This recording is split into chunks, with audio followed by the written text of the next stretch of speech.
ఎన్నికల ప్రచారంలో AP CM Jaganmohan రెడ్డిపై సీరియస్ వ్యాఖ్యలు చేసిన YS Sharmila Reddy. AP Congress party అధ్యక్షురాలుగా పగ్గాలు చేపట్టిన వైఎస్ షర్మిలారెడ్డి అప్పటి నుంచి ఎన్నికల ప్రచారంలో ఓ రేంజ్లో దూసుకు వెళ్తున్నారు. ఈ క్రమంలో సీఎం జగన్పై తీవ్ర విమర్శలు చేశారు. హత్యా రాజకీయాలను ప్రోత్సహిస్తున్నారని ఆరోపించారు.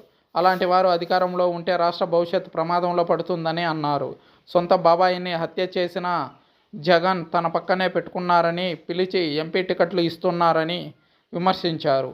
ఎక్కడ చూసినా మాఫియామయమే అయిందని రాష్ట్రం విమర్శించారు వైఎస్ షర్మిలారెడ్డి. రాష్ట్రానికి ప్రత్యేక హోదా రావాలంటే కాంగ్రెస్ అధికారంలోకి రావాలని, అప్పుడే రాష్ట్ర అభివృద్ధి సాధ్యమవుతుందని చెప్పుకొచ్చారు.